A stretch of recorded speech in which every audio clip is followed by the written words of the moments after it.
देखिए, मैं generally markets को प्रेडिक्ट करने में विश्वास नहीं करता। इंडियन मार्केट्स में एक जो पावर है वो दिखने लगा, क्योंकि एक तो क्या गंदगी पूरी साफ हो गई, एसेट क्वालिटी अच्छी हो गई, रिजल्ट्स आए हैं तो बहुत खराब नहीं है, अच्छे ही आए हैं, जो लग रहा था कि खराब आएंगे। मैं अगर बोलूँ ना, मुझे तो सब कुछ अच्छा लगता है, मुझे हर सेक्टर अच्छा लगता है, एक जो चीज़ अच्छी नहीं लगती मैं वो बोलूँ। सर, इस पॉडकास्ट को काफ़ी सारे यंगस्टर्स सुनते हैं और जनरली हम मार्केट को ट्रेडर के नज़र से ही देखते हैं कि ट्रेडिंग करनी है, पर इसमें काफ़ी सारी करियर अपॉर्चुनिटीज़ भी है। तो क्या क्या करियर अपॉर्चुनिटीज़ हमें मार्केट में देखने को मिल रही है? देखिए, क्या होता है मार्केट्स में, अभी आजकल मेरे पास बहुत फ़ोन आते हैं, बहुत बच्चे आते हैं और खूब पूछते हैं कि हमें ट्रेडर बनना है, हमें इन्वेस्टर बनना है। सबको डायरेक्टली ट्रेडर और इन्वेस्टर बनना, और आजकल तो ऑप्शन में ऑप्शन का बायर बनना है हर आदमी। मतलब आज मैं देखता हूँ यूट्यूब पे और कई जगह देखता हूँ वीडियोस, ऑप्शन का अगर आप नाम दे तो इतने व्यूज आते हैं, और वही अगर फंडामेंटल्स का नाम दो तो बहुत व्यूज नहीं आते। कोई नहीं देखेगा, बहुत कम नहीं देखेंगे, ऐसा नहीं देखते तो है, ऐसा नहीं है, देखने वाले हैं, बट वो ऑप्शंस में और वो टेक्निकल्स में और टिप्स में लोगों का ज्यादा वो इंटरेस्ट रहता है। तो ये बहुत इंपॉर्टेंट है कि फंडामेंटल्स टेक्निकल्स सीख के कई लोग रिसर्च एनालिस्ट बन सकते हैं, फंडामेंटल एनालिस्ट बन सकते हैं, टेक्निकल एनालिस्ट बन सकते हैं, सीएफए करें, सीए है, सीएफए है, सीए करके आप बहुत मजबूत बनते हो। देखिए, सीए इज अ डिग्री जिसका मैं बहुत रेस्पेक्ट करता हूँ। सीएफए अगेन फंडामेंटल्स के लिए बहुत ही बेहतरीन कोर्स है, मतलब डिग्री है सीएफए। फिर उसके बाद आप सीएमटी कर सकते हो, टेक्निकल एनालिस्ट बनना, बड़ा टेक्निकल एनालिस्ट, तो सीएमटी कीजिए। फिर आप एमबीए इन फाइनेंस भी करते हो तो भी ठीक है, बट फिर भी सीएफए इज मोर रेलेवेंट। फिर आपको बाद में मैं देखता हूँ कि कई मतलब एग्जाम्स है, जैसे आप बहुत छोटे से अगर स्टार्ट करो, एक स्टॉक ब्रोकिंग फर्म में डीलर्स होते हैं, उनकी भी सर्टिफिकेशंस होती है। फिर उसके बाद डीलर्स के बाद आप देखते हो कि सेल्स में होते हैं। भाई आज सेल्स बहुत स्किलफुल जॉब है, ऐसा नहीं है कि सेल्स को लोग डोर टू डोर से रिलेट करते हैं, ऐसा नहीं है। सेल्स का मतलब है काउंसलिंग करना। आज हमारे ऑफिस में हम लोग टिपिकल सेल्स नहीं करते, हम आता है कोई भी क्लाइंट हमारे से बनना चाहता है तो हम उसकी पहले पूरी रिस्क प्रोफाइलिंग करते हैं।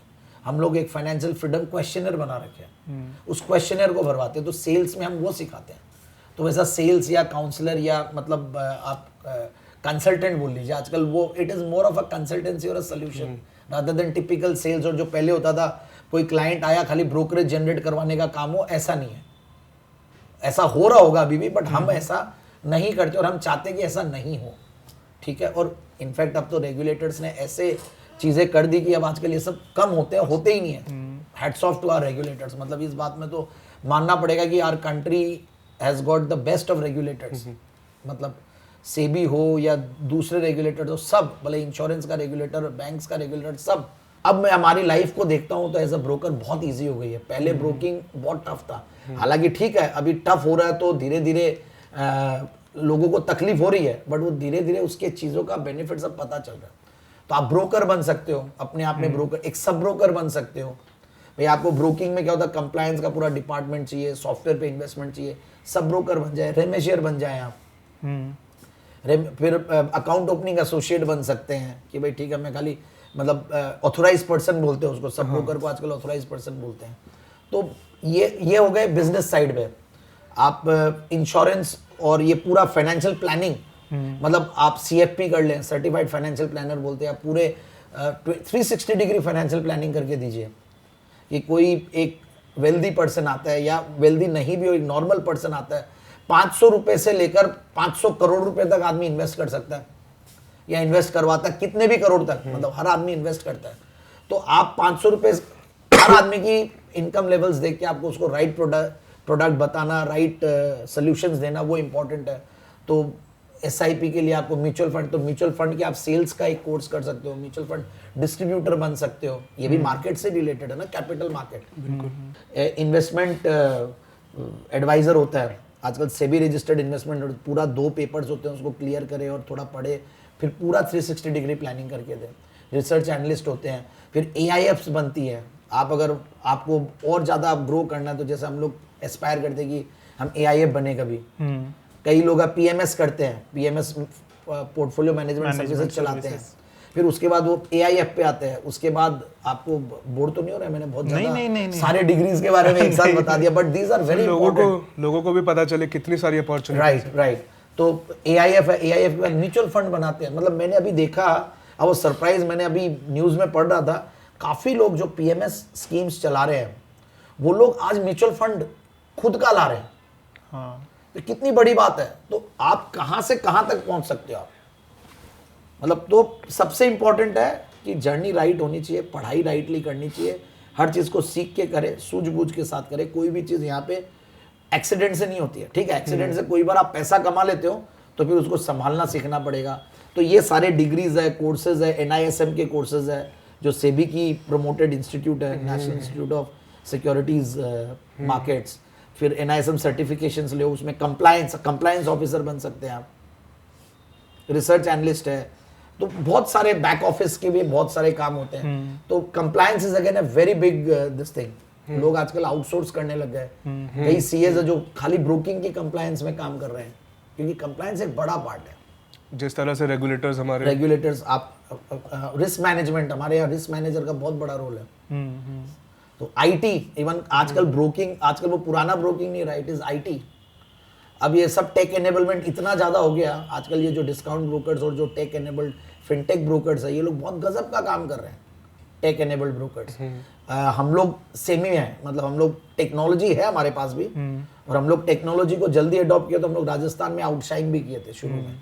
हम लोगों ने खूब उस टाइम पे ओडिन का सॉफ्टवेयर था, उसको हम लोगों ने डिस्ट्रीब्यूट करके डीलर IDs और डायट IDs बोलते हैं, सिंगल कोड IDs खूब डिस्ट्रीब्यूट की, उससे बिजनेस बढ़ा। बट बाद में उतना ग्रोथ नहीं ला पाए जितना दूसरे जो डिस्काउंट ब्रोकर्स हैं। तो ये सारी चीज़ें हैं, डिस्काउंट ब्रोकर्स के आप एसोसिएट बन सकते हैं। तो म्यूचुअल फंड्स बेचिए, आप डेट प्रोडक्ट्स बेचिए, बहुत है, मतलब स्कोप। आप एक सबसे इंपॉर्टेंट है कि आप कंसल्टेंट का बहुत बड़ा रोल है। आप कंसल्टेंट बनिए, 360 डिग्री प्लानिंग करके दीजिए और फाइनेंशियल फ्रीडम सिखाने की कोशिश कीजिए लोगों को। आपके पास अपने आप सेल्स आएगी, अपने आप कस्टमर्स बनेंगे, और एक्चुअल उसको सिखाना पड़ेगा और एक्चुअल में सर्विस दें। कहीं भी अपने कमीशन और ब्रोकरेज के लिए अननेसेसरीली सामने वाले का गला नहीं काटना। आप देखिए आपकी ग्रोथ कैसे आती है, वर्ड ऑफ माउथ, कि इसमें तो डिमांड बढ़ती जानी है ना, जब तक पॉपुलेशन बढ़ रही है, इनकम बढ़ रही है, इकोनॉमी ग्रो कर रही है, तो बढ़ना है। तो I am very bullish in stock markets and in careers in stock markets, on careers on stock markets. Sir 2023 के अंदर मार्केट को आप किस तरीके से देखते हो, और कौन से सेक्टर्स है जो आपको लगता है कि उनको प्रायोरिटी देनी चाहिए? देखिए, मैं जनरली मार्केट्स को प्रेडिक्ट करने में विश्वास नहीं करता, बट फिर भी मुझे ऐसा लगता है कि मार्केट्स अच्छा ही करेंगे। क्योंकि इंडियन मार्केट्स में एक जो पावर है, जो रिटेल पावर है, वो दिखने लगा। आप देखिए पिछले कई महीनों से FIIs बेच रहे थे, फिर भी इंडियन मार्केट सस्टेन कर रहे थे।